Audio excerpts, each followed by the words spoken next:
You open your eyes, and the ceiling is gone. No paint, no drywall, no hum of electricity, just cold air and the smell of wood smoke and wet earth. Somewhere close, something breathes in the dark. This is not a dream.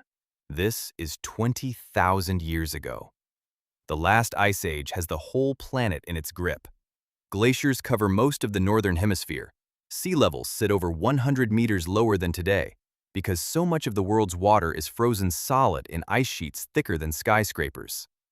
Land bridges connect continents that will be underwater for the next 20 millennia. You are alive during the coldest stretch of the last 100,000 years, and somehow your ancestors are thriving in it. How? Not with fur, not with claws, with something far stranger: planning, cooperation, knowledge passed from one mouth to another, generation after generation, until nobody has to relearn it from scratch. That is the real survival tool. The fire, the spear, the needle, all of it is just that knowledge made physical. First, forget everything you think you know about cavemen. The people around you are anatomically identical to you. Same brain size, same capacity for language, art, and grief. The only real gap between you and them is 20,000 years of accumulated knowledge, not intelligence. Give a newborn from this era a laptop and modern schooling, and there is nothing biological stopping them from using it. So who is waking up next to you? A small band, maybe 25 to 50 people. Not a nuclear family huddled alone against the wilderness. A tight, overlapping web of cousins, in-laws, elders, and children who all know each other's voices before they know each other's names. Anthropologist Richard Lee spent the early 1960s living among the Jew/Hoansi people of the Kalahari, one of the last hunter-gatherer societies studied before industrial life reached them. He clocked how many hours they actually spent finding food. The number stunned him: roughly 15 to 20 hours a week. Not 60, not 80, less than half of a modern work week, just to keep the whole group fed. You might assume Ice Age life was worse, colder, harder, more dangerous. In some ways, yes, but the food and labor math tends to hold up across foraging societies studied since. There was no rent, no traffic, no inbox. There was, however, a fire that needed constant tending, because losing it in a night this cold could mean losing fingers or lives. There was also no single person carrying that burden alone. That's the part modern life has quietly erased. A missed hunt didn't mean your family starved, because a dozen other families would share what they had. A sick parent didn't mean a child went uncared for, because aunts, cousins, and grandparents were living within arm's reach, not a plane ride away. Anthropologist James Sussman, who spent years studying the Jew-Hoansi alongside Richard Lee's earlier data, describes this as a kind of original affluence. Not wealth in objects, but wealth in time, and in never being truly alone with a problem. Let's reconstruct your day. You wake up not to an alarm, but to light creeping through the entrance of a shelter. Maybe animal hides stretched over mammoth-bone, maybe a shallow rock overhang, maybe the mouth of a cave. Someone is already awake, feeding the fire scraps of dried brush. The air outside bites at any exposed skin. You pull a fur wrap tighter. Clothing at this point is not a fashion choice. It's the single technology keeping your species alive this far north. Bone needles, some dating back over 40,000 years, let people stitch hides into fitted, insulated layers, arguably one of the most underrated inventions in human history. Breakfast is whatever was saved from yesterday. Maybe dried meat, maybe roots, cracked nuts, something foraged and preserved the day before. Then the group splits by task. Some people track animals, reindeer, bison, mammoth, depending on where on Earth you've landed. Others gather plants, repair tools, mind children, or work hides stretched on wooden frames. A few sit close to the fire, napping stone into blades with small, practiced strikes, chips flying with every tap. Nobody is idle, but nobody is grinding either. There's a rhythm here that modern life has mostly lost. Work hard in bursts, then rest hard, guided by light and hunger rather than a clock. If you're tracking today, you'll notice something that separates this era from earlier ones. The spear in your hand isn't just a sharpened stick. It fits into a spear thrower, a lever, essentially, that lets a hunter launch a projectile with far more force and range than an arm alone.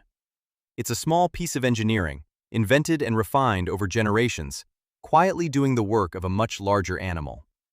You are not stronger than a mammoth, but you are smarter than one, and that gap is the entire reason you're still here. And in the evening, everyone comes back to the fire. This is where anthropologist Polly Wiesner's research becomes fascinating.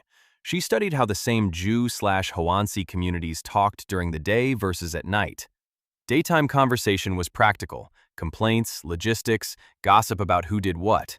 But once the fire was lit, the topics shifted almost entirely to storytelling. Myths, ancestors, distant relatives, the moral fabric of the group. Flickering firelight, it turns out, may be one of the oldest storytelling technologies humans ever had. A shared screen the whole band could stare into together. Now, here's the part that should genuinely unsettle you. These people were not just surviving, they were creating. Around 17,000 years ago, deep inside what is now Lascaux, France, someone crawled into total darkness carrying a stone lamp and painted horses, aurochs, and deer across the cave walls in ochre, charcoal, and manganese.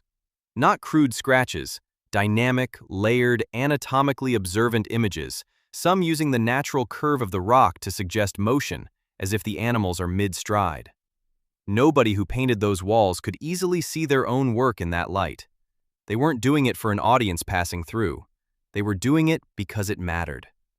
A little earlier, and a continent away, at a site called Sungir in what is now Russia, archaeologists uncovered burials dated to roughly 34,000 years ago. 2 children and an adult male, dressed in clothing sewn with thousands of painstakingly carved ivory beads, each one estimated to take close to an hour to make by hand. Thousands of hours of labor poured into honoring the dead. That is not the behavior of a species just scraping by. That is ritual. That is meaning-making. That is, unmistakably, art and grief, expressed by people every bit as capable of both as you are. So why does the popular image of this era look so miserable? Partly because we measure the past by what we've gained since, antibiotics, dentistry, indoor plumbing, and assume everything before those things must have been unbearable. But here's the counterintuitive twist. In many measurable ways, the shift away from this lifestyle, when it eventually came with the invention of agriculture thousands of years later, made human life harder, not easier.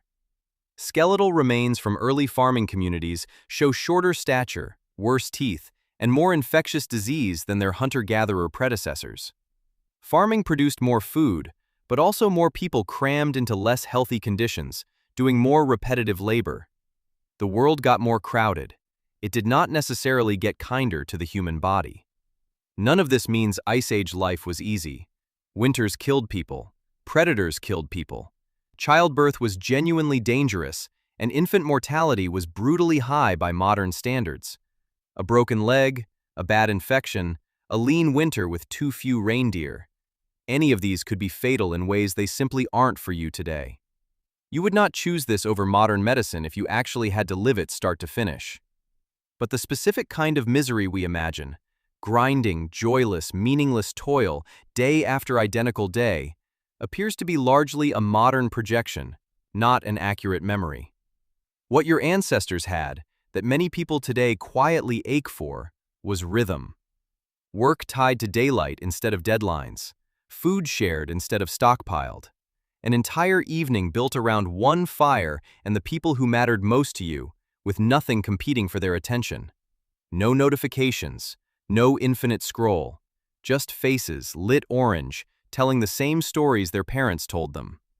Think about the last time you sat with people you love and nobody reached for a phone. If you can remember it clearly, it's probably because it's rare. For most of the roughly 300,000 years modern humans have existed, that undivided evening wasn't the exception. It was simply what evenings were. That's the part of this world that never really left you. Strip away the smartphone, the schedule, the electric light that lets you postpone sleep indefinitely, and your body still runs on the same internal clock these people trusted completely. Your nervous system still calms near firelight. Your brain still craves story before sleep. You just usually get it from a screen instead of a flame. You open your eyes, and the ceiling is back. Paint, drywall, the quiet hum of electricity somewhere in the walls. But for a moment, lying there in the dark, you can still feel it. The pull of something older than any of this. A fire, a voice, a story waiting to be told.